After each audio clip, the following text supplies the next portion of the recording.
Good morning, students. Today we are going to solve the exercise of the chapter 2, that is your acids, bases and salts. In this exercise, first 4 questions you will get are MCQ. You have to just choose the correct alternatives and give the answer. These answers you will do it in your homework copy and send me the photo on my WhatsApp number. We are going to start from question number 5 where you need to solve the question.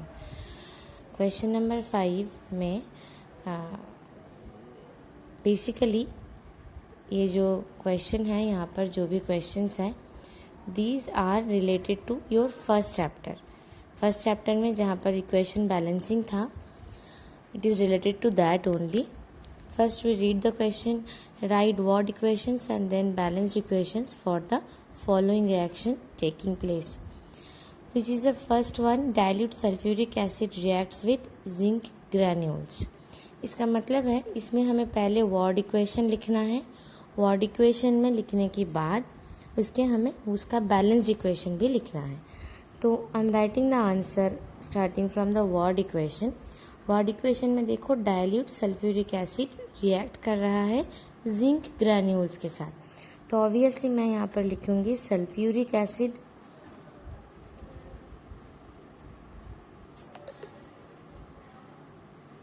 Plus zinc giving zinc sulphate plus water hydrogen plus hydrogen.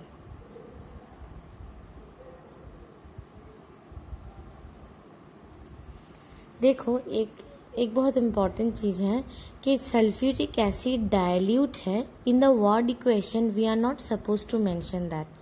Word equation में dilute concentrated हम mention नहीं करते हैं.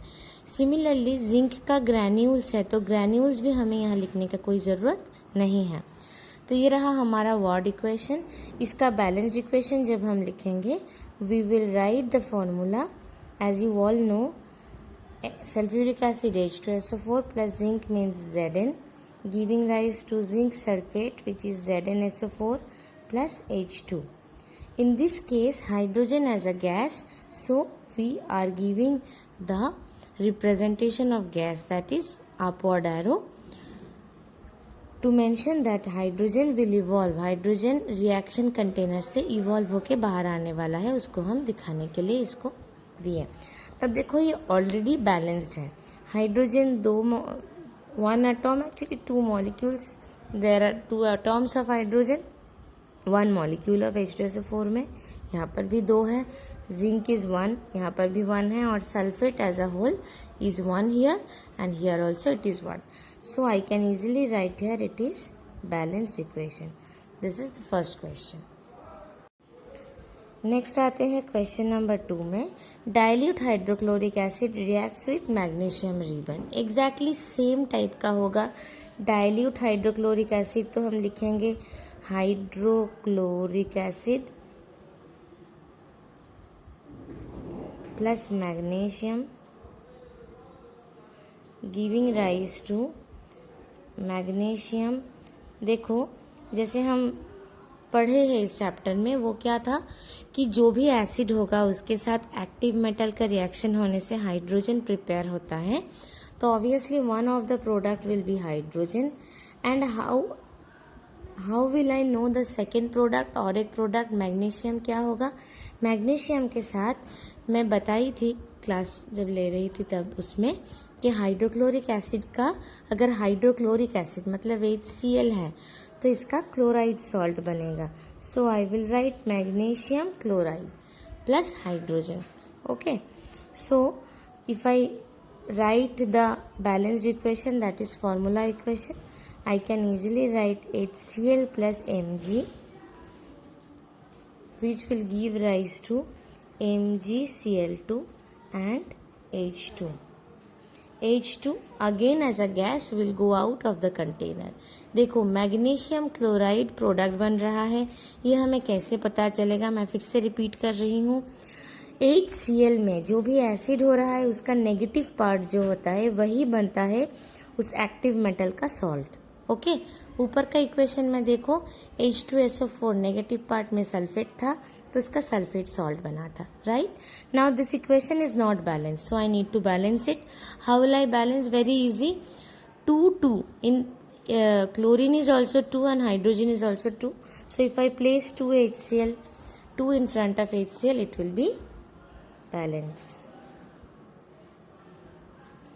Like this only I will do the rest of the equations also.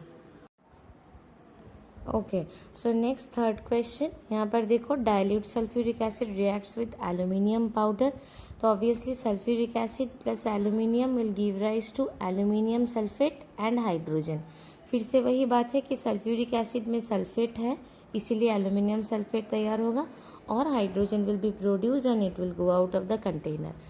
Balancing करना है यहाँ पर, जबकि 3 सल्फेट था तो ऑब्वियसली हमें 3 H2SO4 लेना है। Then to balance hydrogen I have put 3 in front of H2 and lastly to balance aluminium I have put 2 in front of Al। ये आ गया है बैलेंस्ड इक्वेशन। क्वेश्चन नंबर 4 भी मतलब डी, क्वेश्चन नंबर 4 मीन्स 5 का D, ये भी similarly एक ही type का है। Dilute hydrochloric acid reacts with iron, so iron के साथ रिएक्ट करने में आयरन क्लोराइड बनेगा और हाइड्रोजन बनेगा। Then I have balance the equation and it is coming like this, 6 HCl plus 2 Fe giving rise to 2 FeCl3 plus 3 H2 in balanced condition. Next question, question number 7, why does distilled water not conduct electricity whereas rain water does? इसमें देखो electricity conduct करने के लिए सबसे important चीज़ है कि कोई भी आयन होना चाहिए। There has to be some ion present in the solution which will conduct the electricity, right?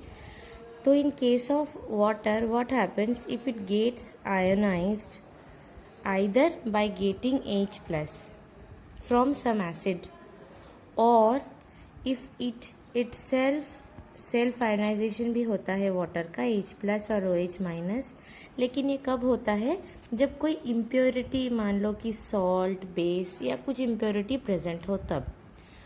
Distil water में प्रॉब्लम है कि distil water contains only water molecules, that means H2O and does not contain any impurity, so itself it can not conduct electricity. इसमें अगर कोई impurity नहीं रहेगा तो वो कभी भी इलेक्ट्रिसिटी कंडक्ट नहीं कर पाएगा, क्योंकि pure water is a bad conductor of electricity. Okay, whereas rain water contains acid some other impurities. Rain water में सबको पता है कि एसिड रेन होने से उसमें एसिड प्रेजेंट रहता ही है और एसिड को छोड़ के भी बहुत सारी इम्प्योरिटीज प्रेजेंट होता है, नाइट्रोजन का ऑक्साइड्स प्रेजेंट होता है डिजॉल्व कंडीशन में।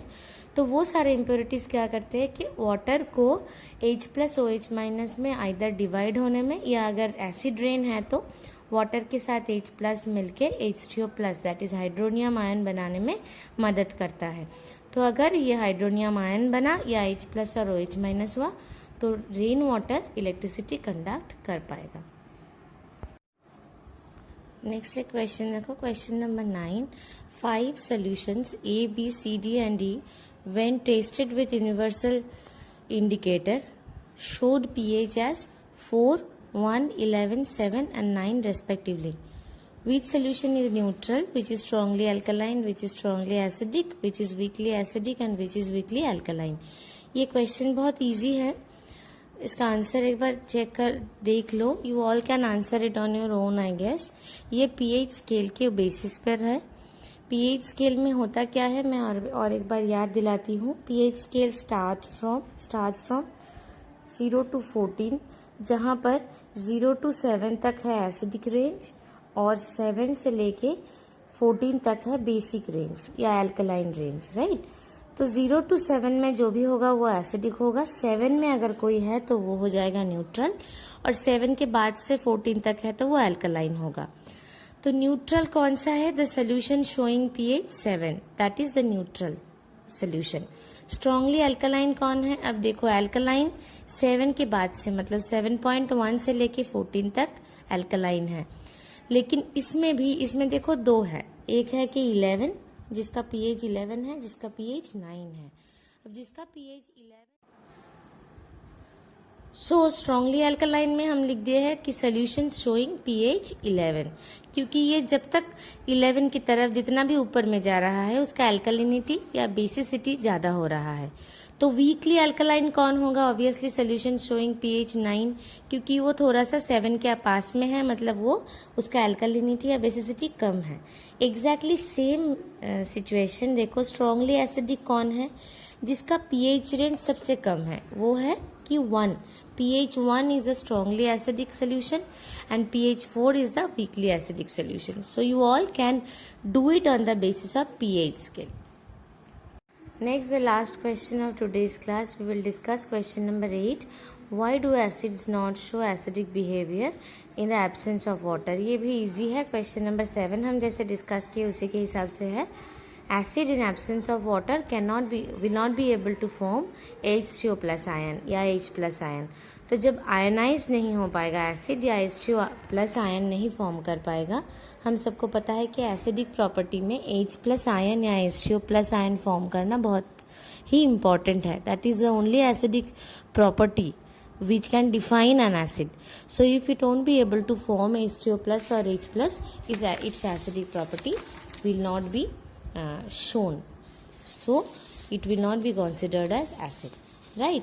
तो यही हम अभी लिखे हैं यहाँ पर। acids in absence of water won't be able to produce ions, that is H2O plus, so their acidic property will not be visible or will not be shown. अब ये सारे क्वेश्चंस का जिसका भी आंसर मैं लिखी, ये सारे मैं PDF फॉर्म में ग्रुप में भेज रही हूँ। You all will write it in your classwork copy it properly and then you will learn it. Thank you.